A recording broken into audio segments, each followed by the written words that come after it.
Hello and welcome to India Sense. I'm Gaurie Dwivedi. This week, the top story on the show, the India-Russia summit, the big takeaways, the optics, the larger messaging and India's strategic autonomy on full display for the world to see. We get you that, but first up, the headlines.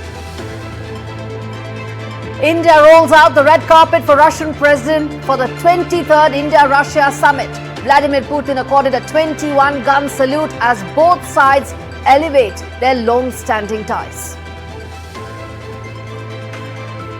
Yet another blow for H-1B visa seekers.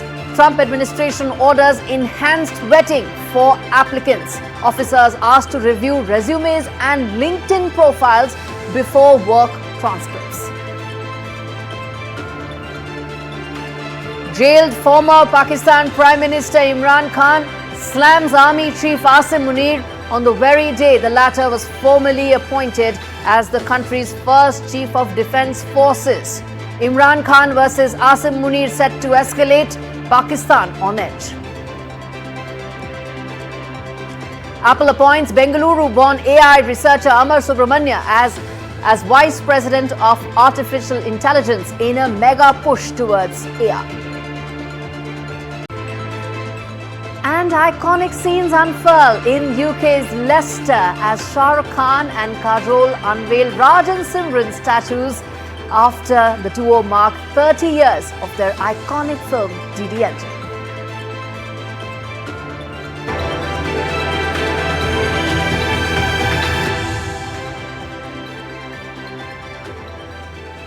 Viewers, our top story this week on the show. It's a visit like none other, because it's a partnership like none other. One of the most consequential relationships of India is with Russia. Most nuanced, multi-layered, and one that offers many opportunities even as it's been time-tested on both sides. Russian President Vladimir Putin visited India for the 23rd Russia-India summit, and New Delhi rolled out the red carpet in full style. Prime Minister Modi broke protocol, received the president himself. From a 21-gun salute to the usual car selfies that are now fast becoming the new norm when Modi and Putin meet, this has been a historic visit. One that puts India's strategic autonomy on full display for the world to see. Now, there are three important aspects that need to be kept in mind, and then we are going to walk you through the big highlights of the visit and the big takeaways. But three important points need to be kept in mind. First and foremost, Russia and India have a relationship that spans defense, trade, fertilizer and oil. Those are some of the key aspects. Russia accounts for about 35% of India's oil right now. It accounts for 36% of India's defense equipment and purchases and 27% of India's fertilizers, which is why this partnership is so nuanced, multi-layered, and some of the agreements that have been made and the announcements that have been made tie into this relationship because of that. Now let's talk about big picture as well, and then we get you the pacts and the agreements that have been signed. First and foremost, India was the first place that Russian President Vladimir Putin came just 2 days after fresh push towards some sort of a peace formula when he met Jared Kushner and Steve Witkoff. New Delhi was his first place to reach. And the first thing that Prime Minister Modi said when the summit level discussion started was just that this is a time of peace, this is not an era of war, and India supports that. Listen in. Excellency, पिछले दिनों विश्व समुदाय के सभी नेताओं से जब भी मेरी बात हुई है और उन्होंने जब विस्तार से मेरी चर्चा की, मैंने हमेशा कहा है कि भारत न्यूट्रल नहीं है, भारत का पक्ष है और वो पक्ष शांति का है। हम शांति के हर प्रयासों का समर्थन करते हैं और हम शांति के हर प्रयासों के साथ कंधे से कंधा मिलाकर के खड़े हैं। In fact, President Putin also spoke about just that. He mentioned that the summit offers the opportunity to put forth and lay out the larger roadmap of peace with regard to Ukraine. Listen in to what the Russian president said. Дружеский, в то же время с такой содержательной, очень полезной беседой. We had a friendly and at the same time a very substantial talk. У нас была возможность, и дали мне такую возможность подробно рассказать о том, что происходит на как раз украинском направлении. I could share a great deal of details about the events taking place in Ukraine. И что нами предпринимается совместно с некоторыми другими партнерами, в том числе с Соединенными Штатами, по вопросу возможного мирного урегулирования этого кризиса. And the actions we are taking together with some partners, including the United States, on a possible peaceful settlement. Спасибо вам за это внимание и спасибо за ваши усилия, направленные на разрешение этой ситуации. Thank you for the attention and for your efforts aimed at finding a solution to this situation. Now, viewers, there are three things that need to be kept in mind. The messaging that came out from here. Donald Trump needs to understand this. When India says there is a strategic autonomy that defines its foreign policy, it means every word of it. And Prime Minister Modi walked the talk. Yes, there is a trade pact with the US that we are looking to negotiate. Yes, Donald Trump wants us to buy less oil from Russia because he wants us to buy more oil from America. But that doesn't mean that we will jettison our energy policy and energy security for what Donald Trump says. And that is the single biggest message that came out from here. Last and equally important is the fact that this is a visit that everybody in every global capital, from Washington DC to Kiev to Brussels to Beijing, all watched with bated breath. It's a message for China as well, something that both Vladimir Putin and Prime Minister Modi were looking to give. And that message has been well received. First wide angle story on the show this week, Trump administration's latest move, which is yet another effort to block H-1B visas and block those who are most deserving. And yet again, it's actually being done in a manner that is almost symptomatic of Trump 2.0, creating nationalist barriers, all while pushing pro-business rhetoric. Now, what has happened is, after hiking fees, increasing scrutiny, there's yet another layer of uncertainty that is being added. And this time around, LinkedIn accounts of candidates are being screened. Ostensibly, candidates' profiles will be screened and vetted for those, and red flags will be raised for those whom they find have curbed freedom of speech. And anyone or their families found to be curbing the same will not get an H-1B visa. Now, this is the exact same rhetoric that Donald Trump and his administration had pushed against European governments and against big tech by saying that conservative voices are being suppressed, and they want to do the same thing when it comes to H-1B as well.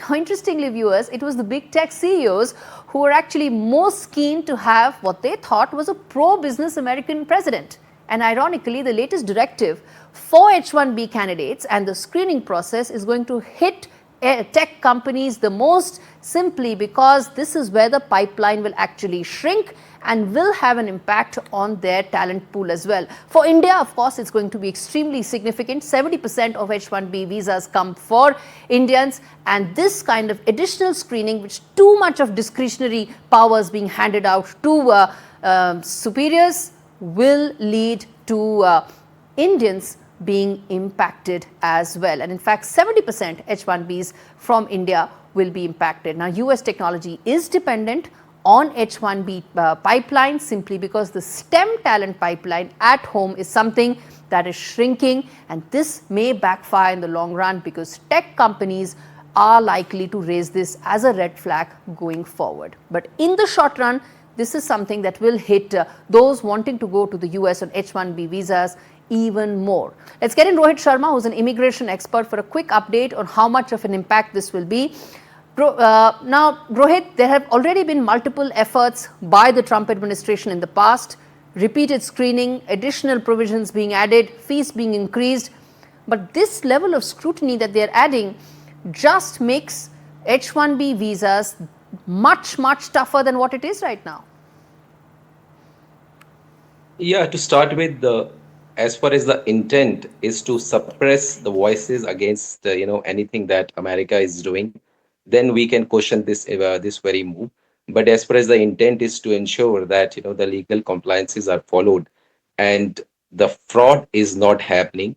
So what I believe is that as regard this new directive and the discretionary power that is given to the visa officer, I would like to believe that it is more on the line that they want foreign workers, surely, but they don't want fraud. They want talent, but they don't want trouble.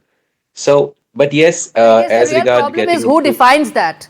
Who defines that? Because that is where the real problem is. Too much of discretionary power to those who will be vetting these applications means it is their personal decision and discretion that will actually apply, no standardization. That is what I said, that as far as the intent is to just suppress voices. So difficult to make a comment right now that, whether this intent is there. Yes, too much of discretionary power given to anyone actually will lead to judgments, which again cannot be challenged. So what happens, with these kind of announcements, as an applicant, you start thinking whether you should apply or not, or you start fearing refusal more than anything else.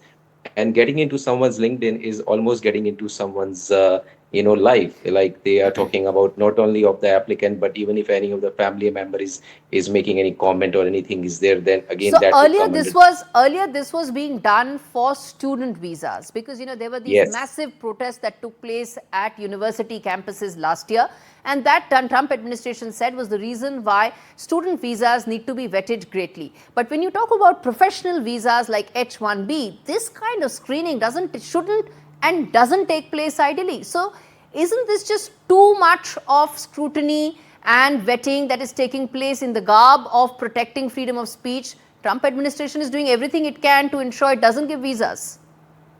Yeah, that is there. But at the same time, Trump administration, I'm sure, is knowing it very well that 70 to 75% of H-1B visas across the world happens to India itself, right? And then Amazon, Google, Microsoft, these are the companies that are depending on this talent only.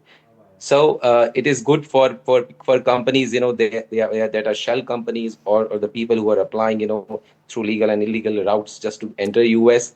But overall, with this kind of, But Rohit, how strategy many with the such plan- candidates would actually have shell companies? True, Most of them true. want to be part of the larger tech ecosystem in the US, which is most lucrative, and the Indian talent is the best fit for that Yes. global tech ecosystem.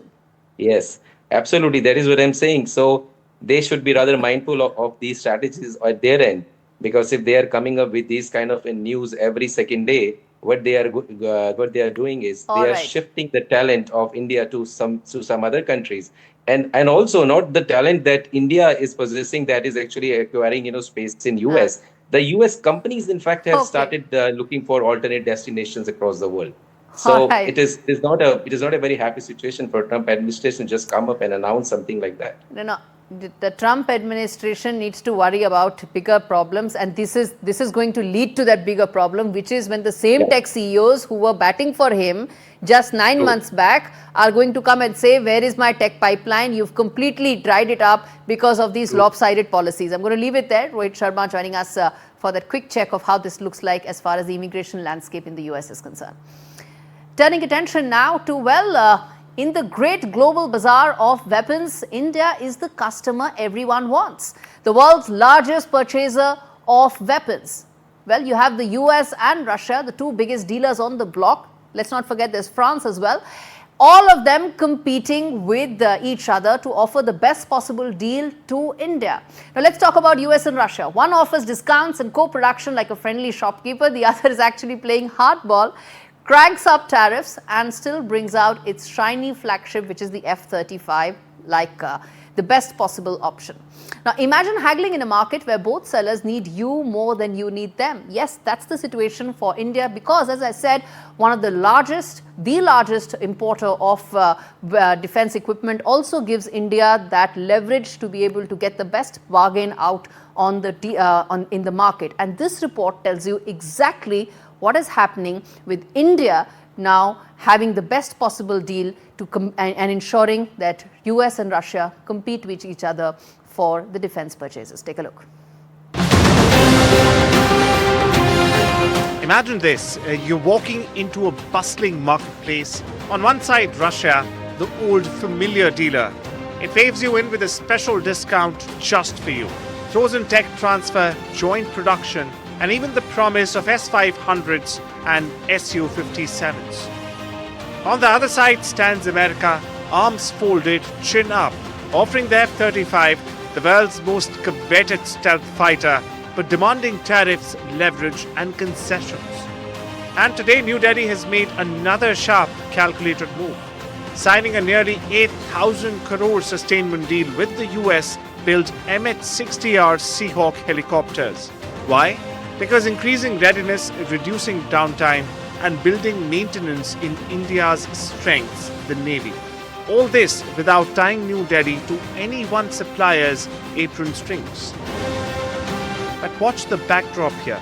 Russia's Vladimir Putin arrives in Delhi with warmth, discounts, and a wish list, eager to keep India buying oil and fighter jets as sanctions bite. Trump, meanwhile, turns the dial between pressure and persuasion, penalizes India with tariffs one week, offers F-35s the next.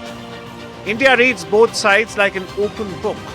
This is strategic autonomy version 2.0. New Delhi is choosing its interests over any side. Because in the world's most high-stakes arms marketplace, India is fast becoming the trendsetter. On India Sense, we now turn attention to Pakistan, which is now a tinderbox. It has been so since Zia-ul-Haq turned it into a nation of bigots, reduced its professional army to one that conducts jihad. But Asim Munir has made it even more volatile. Now he's officially the first Chief of Defence Forces of Pakistan. He's above everything in the country, the law, the constitution, the courts, everything. But even he is not above the political sentiment in Punjab, which is the main catchment area of the army, its main support base. In fact, the legitimacy, the power, the recruitment of the army are deeply linked to the sentiment and the political sentiment in Punjab. And that is something that even Imran Khan is acutely aware of. Now, he's a Pashtun, but born in Punjab, has a massive fan following. And the rumors of his death, when they spread fast, it created probably the biggest volatility that Pakistan has seen in a really long time, and something that Asim Munir cannot afford to have. Now, here is how it's likely to play out from here on, viewers. Asim Munir has entrusted himself the biggest crown possible in Pakistan, but what he doesn't have answers to is the following. Asim Munir and Imran Khan have no love loss, but Munir knows that Imran Khan's death and his subsequent martyrdom will bring down his empire.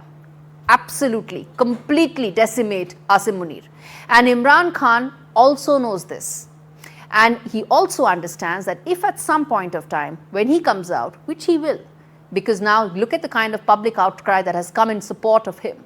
At some point of time, he will come out. He will challenge Munir's Teflon-coated status. And that is where this volatility, this uncertainty is likely to peak out.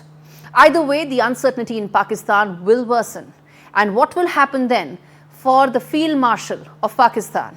Well, the prospect of Munir using war and terror as a tool to tighten his grip over the people of Pakistan becomes almost a reality, something that India will have to brace for sooner than later. Because look at how fast the things have changed in Pakistan. Keeping that in mind, the next couple of weeks and months is when you could see Asim Munir resorting to the same old usual terror playbook. And that is when things will become more volatile. All right, on that note, a quick break. We return with more on the other side. Stay with us.